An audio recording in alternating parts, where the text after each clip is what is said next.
Hello everyone, that Manga Kid here to do my wrap-up of the 30 and 30 readathon. There were several hosts for this one. I cannot remember channel names and everything off the top of my head, so for that I apologize, but thank you to the hosts. I really love participating in this readathon. Basically the goal was to read 30 volumes of manga in 30 days of April. And yeah, to get through kind of your TBR shelf or pile. And so I think I did pretty well. I got through quite a bit of the things that I had set out to read. And so I did read some digital stuff that I just want to talk about quickly first before I get into all of the physical volumes I read. I often will buy the Humble Bundles that Kodansha has, so I have quite a bit of digital manga, and so I was trying to get through that TBR as well. So I read volumes 1 to 6 of Ya Boy Kong Ming. Excellent series. I believe it's 12 volumes total. I only own 6, which is why I got to that number. I would have finished the whole series if I had it, but very funny series about Kong Ming, who is like reborn, I guess, into present day Japan, and he becomes obsessed with this young 20-something wannabe pop star, and he decides that he's going to be her manager, and bring her career to success. And it's very funny. It's very charming. The characters are awesome. Really enjoyed that one.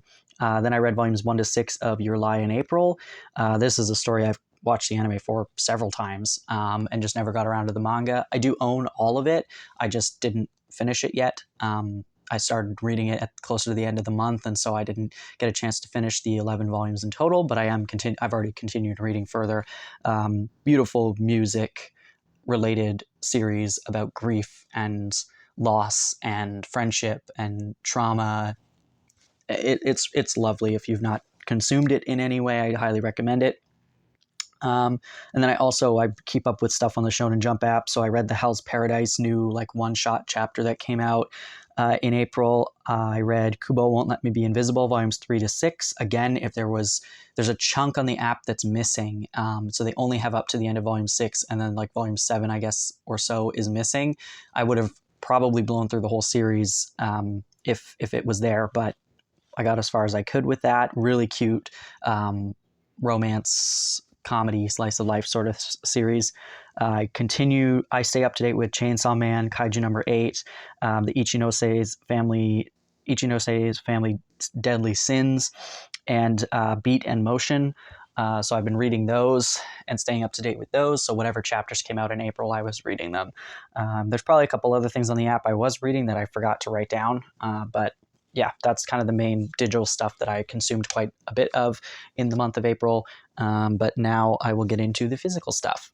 This is in no particular order. I just grouped them by the series as opposed to the reading order, because with the digital stuff, it didn't really make sense to try and do reading order. So anyway, I read volumes 4. I think this is volume 4. Yeah, volume 4 and 5 of Seaside Stranger. This is a really beautiful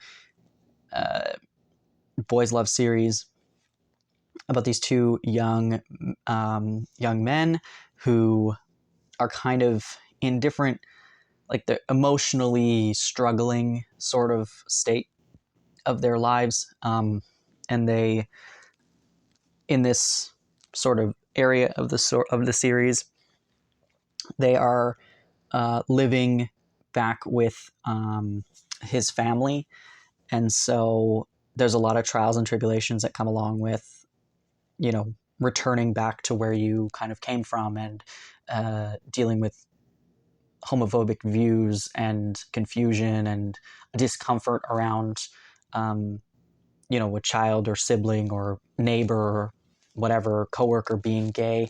But I really think this is a beautiful series. I like the characters. I like the conversations that are had. And I think this is a really well done story, and just kind of like shows you the progression. There's some different time skips in this series, and the progression of the relationship between these two and the way they interact at different points in their relationship and their lives at this point. So really, really love it. As you can tell by the covers, it's just absolutely stunning.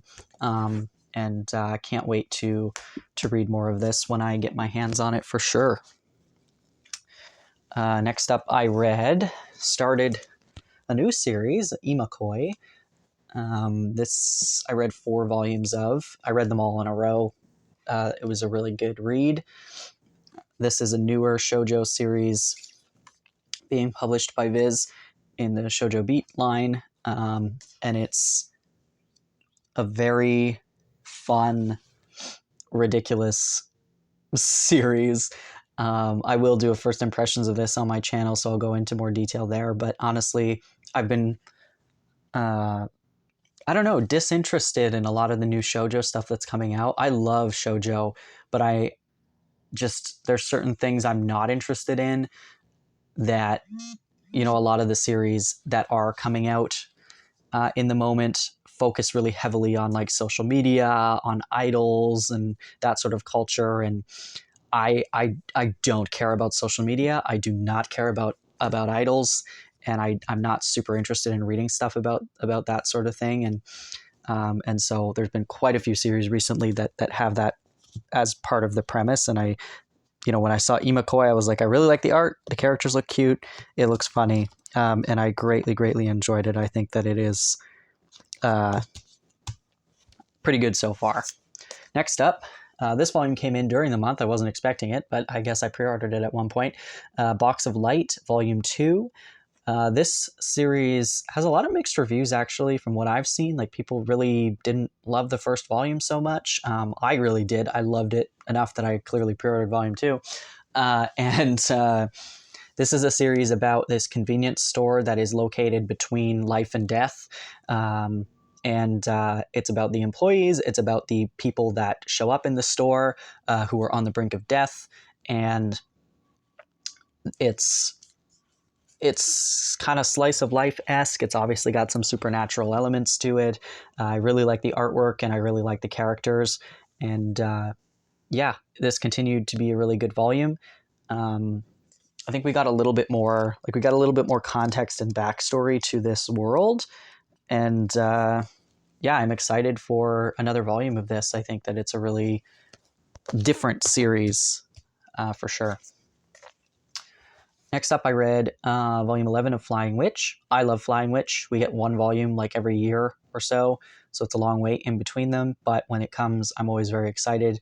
This is a super slow-paced story, slice-of-life story about this this witch in training. She's a teenager. She's gone to live in the countryside with her cousins. And it's just really fun, beautiful, like, there's not a lot of shading and stuff. Like, it's very kind of distinct line work. But yeah, it's calming. It's a very calming read. And it's fun. And I don't love supernatural stuff, but there's just enough. Like, they live in the real world, and there's just a lot of really cute creatures and really interesting magic and stuff that's not over the top. Like, there's no stakes because they're witches that happen to live in the real world, and they're just, in training, or they're already full-fledged witches, and they're not doing magic to harm people. Magic just exists, and it's a thing that's happening, and it's really calming and fun to read. Next up, I read volume 2 of Nichijou, My Ordinary Life. This is a ridiculous series. Absolutely bonkers hijinks.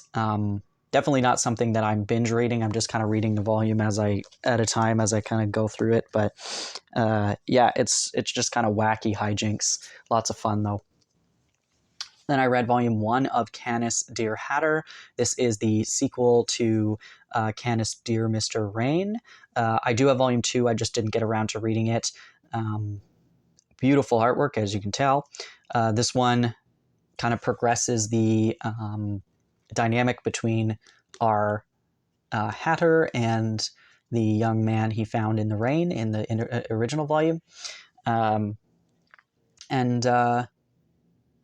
Yeah, I really, really enjoyed this. I think it's a lot of fun. My issue is it's printed on that like really white paper that's very like hard to open the book fully, and so my hands cramp really bad trying to hold this book open the whole time to read it. So I would have read volume 2 if my hands were not in so much pain after reading this. And I'm not exaggerating. I have a lot of problems with my hands, and so it's pretty painful to try and read volumes when they're this like tightly glued to the spine. So I will read the second one at some point. I just didn't read it at that moment. I also read The Pet Detective Agency. This is another Kuma release, same as Canis. There's a little Sherlock Holmes hat on this cockatoo or cockatiel. Can't remember which one's which. Anyway, this was a fun, short, sort of BL, but not really series about these two. And they run a detective agency which just happens to only get claims or only get cases that involve pets. So it was a lot of fun. I really liked it. Honestly, why I bought it was because, first of all, I've been trying to buy a lot of the Kuma stuff, but also I just really loved this cover. I thought it was really pretty and interesting and, whatever. So I really did enjoy it, though. It was a cute, fun, short and sweet little title. Nothing to write home about, but definitely enjoyable for sure. Next up, I read Kitaro, The Great Tanuki War. I own a bunch of these, and I just kind of read them as I go. I think this is the 3rd volume. Yeah. It's Shigeru Mizuki. It's a lot of, pretty interesting, great artwork. I enjoy reading these when it's the weather is kind of interesting, and I'll sit out on my porch, like either in the rain or if it's, I don't know. When the weather kind of strikes me as the mood to read Kitaro, that's when I read it, and I quite enjoy doing that. So it's definitely, I do recommend it for sure. It's a great series about yokai, and obviously by Mizuki. It's hard not to recommend. I also read volume 2 of Last Gender, When We Are Nameless. This is the middle volume. There's 3 in total. I don't have volume 3. I don't even know if it's out yet, but if it is, then hopefully I get it soon. This is about a bar that it's a place where you can just be yourself. There are also rooms where guests, customers can engage in sexual activity together. It's not a brothel. It's not any kind of like sex worker situation. It's just this is the bar. You can come here and mingle and hang out, and you can also have sex with people if you want, but not with the staff. So it is pretty explicit. It is it kind of like goes through a bunch of different identities in the gender and sexuality spectrum, and it's a pretty emotional read for sure, and I'm really, really enjoying it. I can't wait to get volume 3. I think it's a pretty interesting title and a very, very good read for sure. I also read Dengeki Daisy, Volume 5. This series, I was reading this when I think I was probably like 13 or 14 or something, and I got a decent amount of the way through it, easily a little more than halfway, I would think. There's 16 volumes total, and I loved it back then. And so I went through a phase of buying up all these old shoujo series that I really, really love, like Kaichou Maid-sama, Kimi ni Todoke, Love Com, Special A, whatever, High School Debut, all these things. All of which I love dearly and read multiple times. And for some reason, Dengeki Daisy, which I've still to this day not finished, I am like struggling to get through this. I don't know what's going on, but it is not hitting me the same way it used to. and I'm really, really having a difficult time reading this. And so part of my goal for this readathon was to read a couple volumes of it, and I only read technically only half of this one because I had already started it before the month started, and I just couldn't bring myself to read anymore. And I don't know what's going on. Now this is a series that is pretty dense. It's not like just romance. There's a huge plot going on around it, and there's a lot of text and dialogue and all this stuff, and so that, you know, adds to the slog of it a bit. But like, I remember loving these two together and just being so like interested in their story, and for some reason I'm just not anymore.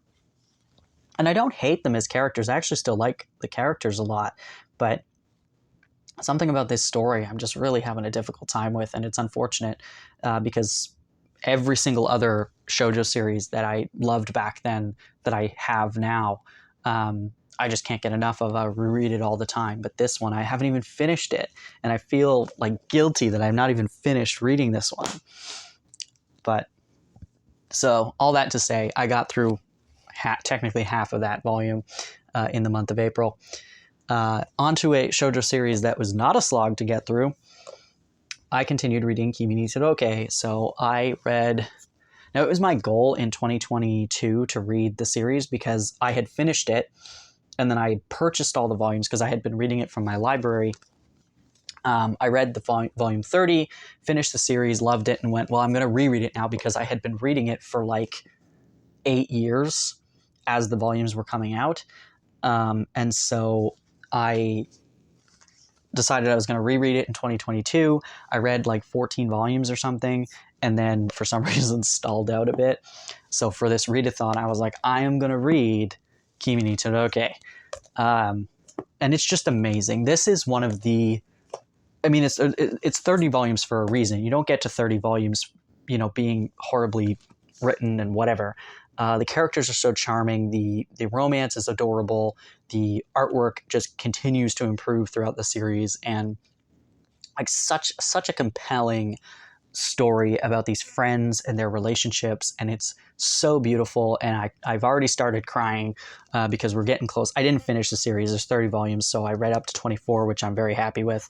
And I'll finish the other 6 volumes I think I have at some point here in the near future. But like, I'm already started to cry in this section because we're coming to the end and like all the feelings are bubbling up. But anyway, this is an amazing series. I'm super glad that I own the whole thing. And I know there's a ton of people trying to complete their collections at the moment because things are out of stock and everything. But yeah, it's definitely worth getting the 30 volumes. And it's so quick to read. Like, you're not going to be stuck on this one at all. It's the characters are so charming and lovable that, and it's a quick read just generally. There's not too much dialogue, and it's a lot of fun for sure. Definitely recommend it. Next up, I read volume 11 of Welcome to the Ballroom. This was a good one, finishing up a competition in this one, and then, you know, dealing with the aftermath of the competition. Not much to say about it, kind of far. I don't want to give a lot of spoilers and whatnot, but definitely still a series that I'm super interested in. Glad it's come off hiatus at this point, and excited for the future of this series. I'm not sure how much longer it's going to be, but this was definitely a good volume, and greatly enjoyed continuing with that one. I also read Mizuno and Chayama. This is a single, like, 2-volume omnibus situation.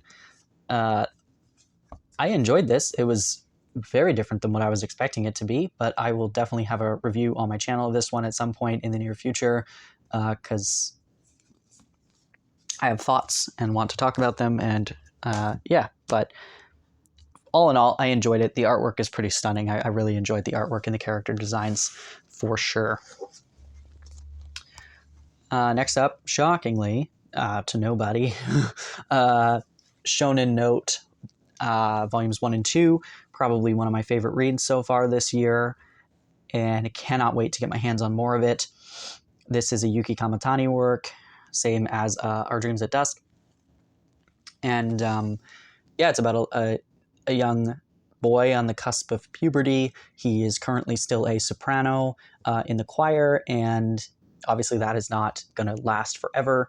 And so the people around him are trying to make the most of his voice before it changes, and he is just so in love with music and sounds, and you know, it's a coming of age story for sure, and it's really beautifully done, and just absolutely stunning and emotional and gorgeous. So very good read.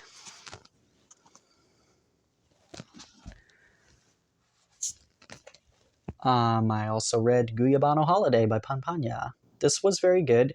I would say Invitation from a Crab is much better than this one in my opinion, but this was still enjoyable. Our character here, who is the same one in Invitation from a Crab, is on the hunt for a Guyabano fruit. And so it is kind of the main story is that she is going on a trip to find the Guyabano fruit. And it's zany and wacky and interesting, bizarre. Yeah, I would definitely say start with Invitation from a Crab if you're interested in getting into this creator. And then if you really liked it, this is definitely one to add to your collection for sure. But if I was looking to read this creator's works, I would definitely pick up Invitation from a Crab first before I tried rereading this one. I also read I Think Our Son is Gay, Volume 4. This is a very good series, really short Square Enix volumes, but definitely worth picking up. I think it's really charming about this mother witnessing, you know, her eldest son, who she is assuming and kind of knows is gay, and she's just trying to be supportive from the sidelines until he feels comfortable enough to actually say that he is. Really beautiful family dynamic, and there's obviously like homophobia and things that are being dealt with. I really just like how it's handled. I like the conversations that the story is having and the characters are having, and yeah, it's a very charming series. It's funny, it's cute, it's sad, it's not necessarily sad, but there's certain moments that are kind of emotional, I guess I should say. Next up, I read Life Lessons with Uramichi Onisan. This is volume 2. These are technically 2-in-1s, so this would be volumes 3 and 4 of the Japanese edition, I believe. And this is everything that I need it to be. It is so funny. I laughed so hard at so many parts of this volume. It is about this man who is, I believe, almost 30, or he is 30. Uramichi, he works at a children's television show, which if you've seen any Japanese television, particularly Japanese children's television, then you know what he is in store for every day when he goes to work. And it's him just being so like deadpan and pessimistic about life with these children. And it is so funny. And his coworkers are ridiculous as well. And it's very cathartic to read, particularly if you're at a job that is just like draining your energy. To be able to read this ridiculousness is pretty hilarious. Next up, I read 2 of the omnibuses of Tokyo Revengers. So I've got volumes 7, 8, 9, and 10 here. This continues to be a really excellent series that I'm greatly enjoying. It is, it's got some humor. It's obviously got some violence and action, time traveling, so a sci-fi sort of element to it. And yeah, pretty big developments in this area of the story, which I'm obviously not going to spoil, but I really love delinquent series, and I particularly love juvenile delinquents. There's something that really fascinates me about young people getting involved with crime. Not that I want these things to happen to people or anything like that, but I find that I find that to make for an interesting story. And so yeah, I really, really am enjoying this series, and it gives me the vibes of Durarara, which I loved back in the day. I do have the manga, which I still enjoy, but watching the anime back in the day was just like really, really awesome, and you know, having a bunch of these young people starting gangs for fun and for like just to get together with their friends, and then having that sort of spiral out of control to a point where the original individual who started the gang is no longer in power. They might still be the figurehead, but they don't really have control anymore. And this sort of reminds me of that, of, you know, these really, really young people kind of on a whim being like, let's start a gang, and then watching how that can spiral so quickly out of your hands, and you know, really change who you are as a person, and who the people that you thought were friends are going to behave. And this really captures that pretty well, I think. So for me, it continues to be a really excellent series to read. Really excited every time a volume comes in. So I can't wait to get more of that when I can. And yeah. Next up, I finally got around to reading volume 1 of Blue Period. I watched season 1 of the anime, loved it. I bought this volume ages ago and just never got around to it. I do own volumes 2 and 3 digitally as well. I will probably continue to buy this. It's just not high on my priority list. But yeah, Blue Period is a really good kind of coming of age story about this young man in high school who kind of decides almost on a whim that he wants to become an artist. And so yeah, just kind of watching him grow and change and develop his skills. And it's a lot of fun, for sure. I like the artwork, and I do like the story a lot. Really enjoyed the anime, for sure. Next up, I read volume 6 of Asadora. This continues to be a really excellent series. I'm really, really enjoying this one. I'm not sure how long this is going to be, but it's definitely so far, I think, for me, the most like palatable Naoki Urasawa series that I've read. I read like Master Keaton, Monster, and 20th Century Boys. I find this one to be the most palatable. I think that if I was going to recommend, I mean, I guess Monster, but it's very long. Like if somebody was coming to me and being like, should I read an Urasawa work? I'd be like, yeah, get on Asadora while there's only a few volumes out, because this is really compelling for me personally. This young female pilot, and there's still the sci-fi elements and the you know, interesting cast of characters and all this stuff going on. But I think this one's really intriguing to me, and I think like the protagonist really is driving this one.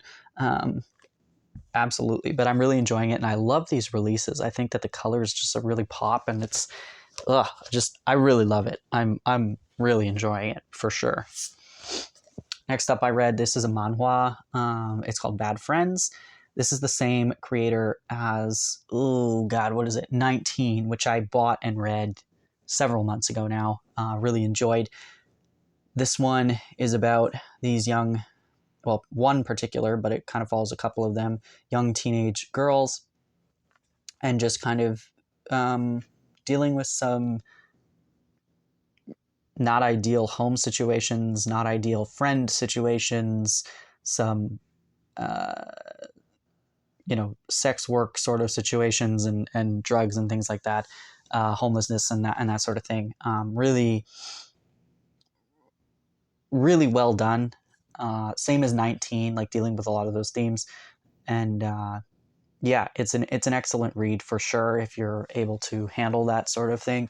And it's a drawn-in quarterly release. It's really good. And I think I could be wrong, misremembering this, but I think that these stories are loosely based, are inspired by the creator's own experiences. I'm fairly certain that that's what I was reading about. on the internet when I was doing some more research about these a while ago. Don't quote me on that, but I'm fairly certain that that is the case, which makes it a lot more kind of poignant storytelling for sure. But yeah, it feels very real. Honestly, I have.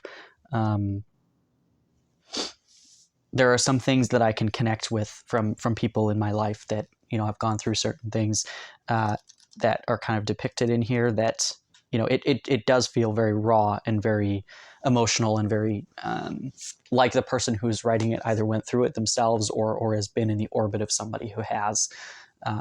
So, yeah. I also read the first omnibus of New York, New York. I do have the second one. I just wasn't...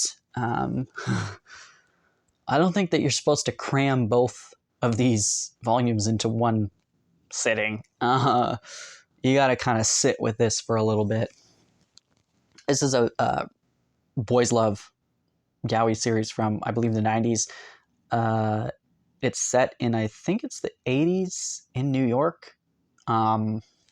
It gives you a little bit of like Banana Fish vibes because of the similar setting and everything. But yeah, no, I'm enjoying it. It's just a lot.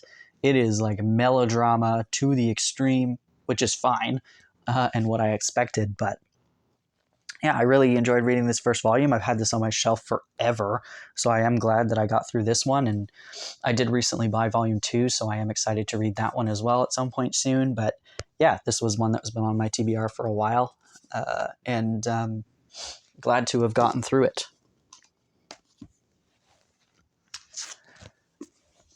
Next up, I read volume 3 of Fist of the North Star. I think I have one. Yeah, I have one more. I just have volume 4 of this, which I didn't get to.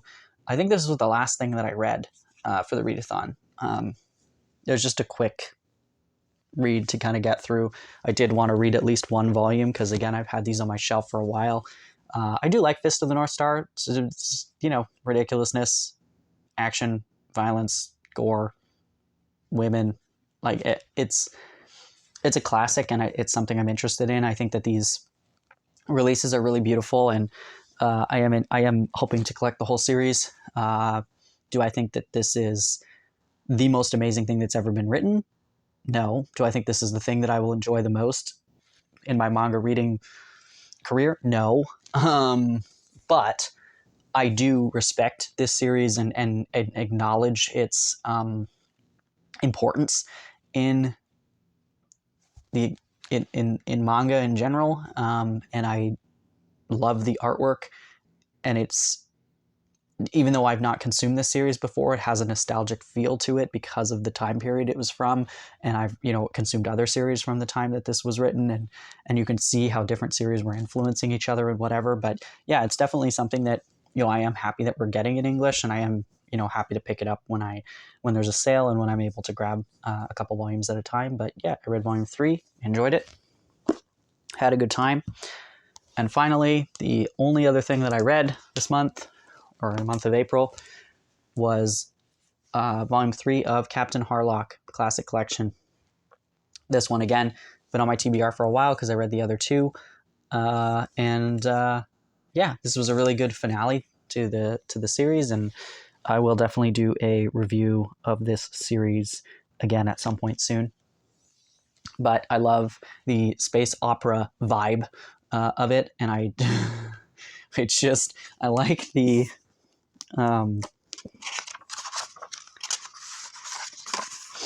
every chapter just has this like text font, and it just begs to be shouted.